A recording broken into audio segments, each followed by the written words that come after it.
कौम लूत, जिन्होंने दुनिया में सबसे पहले हमजिन्स परस्ती की इब्तिदा की।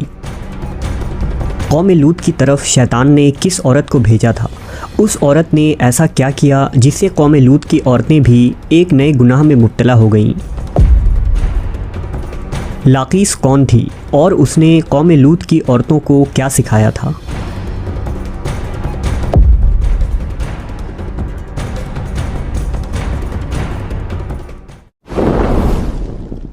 शैतान अल्लाह का नाफरमान और बनी आदम का सबसे बड़ा दुश्मन है, जो मुख्तलिफ़ तरीक़ों से लोगों को धोखे और फ़रेब में मुब्तला करता रहता है और उन्हें वर्गलाता है। कुरान व हदीस के मुताले से पता चलता है कि शैतान सिर्फ़ एक मखलूक नहीं है, बल्कि इब्लीस की एक पूरी नस्ल है और उसके बेशुमार औलाद हैं। कुरान मजीद में शैतानी ज़ुर्रियत का ज़िक्र मिलता है, जो शैतान के चेले और उसके कामों में उसके मददगार और मावीन हैं। बयान किया जाता है कि शैतान की कई औलादें हैं, जिनमें वल्हान नमाज और इबादत में वसवसे डालता है, मस्तूत लोगों में अफवाह फैलाता है, वासिम घर वालों में लड़ाइयाँ लगवाता है, मुर्रा गाने बजाने के गुनाह को आम करता है, और इसी तरह इब्लीस के कई बेटे और पोते हैं जो मुख्तलिफ़ कामों पर मुकर्रर हैं। शैतान की उन औलादों और ज़ुर्रियत में एक नाम लाकीस का है। लाकीस दरअसल शैतान की बेटी है, जिसे इब्लीस ने एक ख़ास ड्यूटी पर मुकर्रर करते हुए कौम लूत की तरफ भेजा था। कौम लूत दरअसल तारीख़ की एक ताकतवर और मालदार कौम थी, जो उर्दून के इलाके में आबाद थे। यहाँ सरसब्ज़ व शादाब वादियाँ थीं, जिनमें सुदूम और अमूरा के नाम से दो इलाके आबाद थे। इब्लीस ने अहले सुदूम को इस तरह गुमराह किया कि शैतान एक दिन इंसान की सूरत में सुदूम के लोगों के पास आया और उसने उन लोगों को आपस में ही मर्दों में शहवत करना सिखाया। उन लोगों को ये बुरा अमल बहुत पसंद आया, लिहाजा ये लोग आहिस्ता आहिस्ता इस अमल के आदी बन गए और वो रोज़ाना बदफेली करने लगे। यहाँ तक कि अगर कोई मुसाफिर सुदूम के इलाके से गुज़रता तो ये लोग उन मुसाफिर मर्दों को भी पकड़ लेते और उन्हें अपना शिकार बना लेते। वक्त गुजरने के साथ ये लोग इस गुमराही के गड्ढे में गिरते चले गए और ये लोग औरतों के बजाय मर्दों और लड़कों से जिना करने लगे और औरतों की तरफ उन्हें कोई रग़बत न रहा और खुले आम इस अमल को शहर के चौक चौराहों पर किया जाता था। उनकी हर महफिल में मर्दों का रक़्स और उनके साथ अय्याशी और जिना करना उनका दस्तूर बन चुका था। अल्लाह ने उनकी तरफ अपने बंदे और नबी हज़रत लूत अलैहिस्सलाम को भेजा, जिन्होंने अहले सुदूम को इस गंदे अमल से तौबा करने को कहा और फरमाया, क्या तुम लोग वो बेहयाई करते हो जो तुमसे पहले इस ज़मीन पर किसी ने नहीं किया है? तुम मर्दों के पास जाकर अपनी ख्वाहिश पूरी करते हो और अपनी औरतों को छोड़ देते हो। तुम लोग हद से गुज़र चुके हो। लेकिन कौम लूत पर इन वाज़ व नसीहत का कोई असर न हुआ, बल्कि वो उल्टा लूत अलैहिस्सलाम के ख़िलाफ़ हो गए और उन्हें मजबूर करने लगे कि तुम इतने ही नेक और पाक हो तो इस बस्ती से निकल जाओ।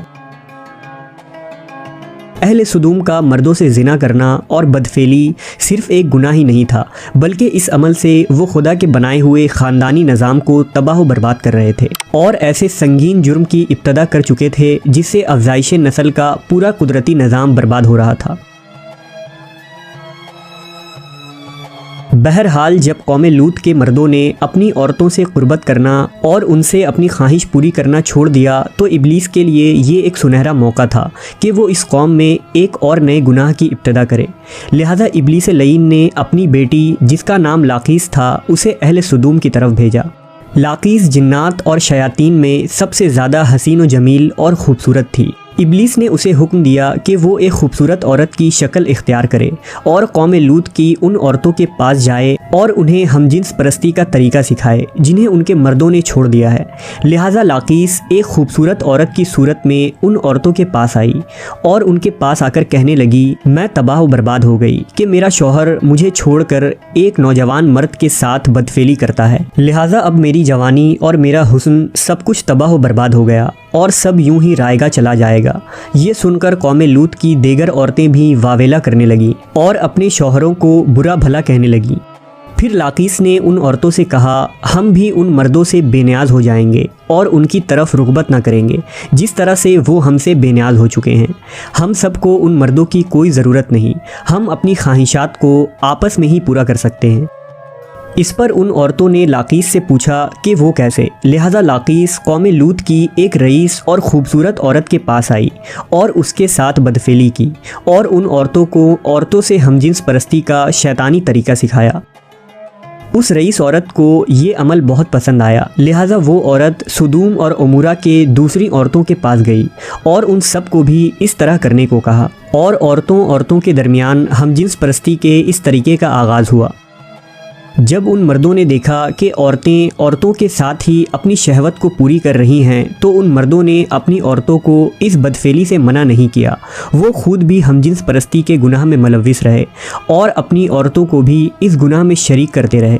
आखिरकार जब कौम लूत की सरकशी और गुनाह हद से तजावीज़ कर गई तो अल्लाह ने उन पर पत्थरों और आग के अंगारों का अजाब भेजा, जिससे उनके जिस्मों के परखच्चे उड़ गए। सदूम और अमूरा की 5 बस्तियाँ बिल्कुल तबाह व बर्बाद हो गईं। सुदूम और उमूरा और उन इलाक़ों में होने वाले इस हमजिन्स परस्ती के गुनाह का जिक्र न सिर्फ इस्लाम बल्कि तौरेत और इंजील में भी मिलता है, जिसमें उन इलाक़ों यानी सोडोम एंड गोमोरा को सिन सिटी कहा गया है।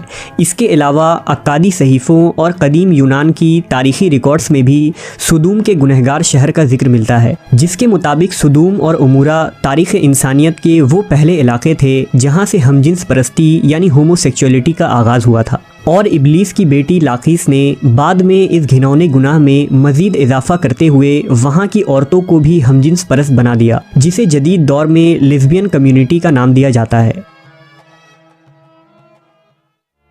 सुदूम और उमूरा के बाद हमजिन्स परस्ती की ये बीमारी कदीम मिस्र, यूनान, चीन, अफ्रीका और यूरोप में भी फैलता चला गया। दौरे जदीद में यूरोप और अमेरिका ने हमजिन्स परस्ती की सबसे ज़्यादा हिमायत की, जो तरक्की याफ्ता माशरों में भी बहस का मौजू बना और इस घिनौने जुर्म को हुकूक इंसानी में शुमार करने के मुतालबे किए गए। दरअसल अल्लाह ने हर जानदार के नर व मादा जोड़े पैदा फरमाए हैं। ये नर व मादा जोड़े नस्ल की बका के लिए हैं। इनका आपस में जिनसी मिलाप कुदरत के कानून के ऐन मुताबिक है। इंसानी कानून किसी हाल में भी कानून इलाही का बदल नहीं हो सकता और कवानीन इलाही के फ़ायदे और बरक़ात को किसी इंसानी कानून के ज़रिया हासिल भी नहीं किया जा सकता। आज इस जुर्म के हामी होमोसेक्सुअलिटी और लेस्बियन कम्युनिटी को समाज में दर्जा देने पर खुशी मना रहे हैं और दादे तहसीन हासिल कर रहे हैं, लेकिन कुरान और हदीस हमें ये सबक देती है कि लूत अलैहिस्सलाम की कौम भी इसी तरह खुशी मना रही थी और वो बेहयाई का मुजाहरा कर रही थी, लेकिन जब अल्लाह की पकड़ हुई तो वो कौम नेस्त व नाबूद कर दी गई।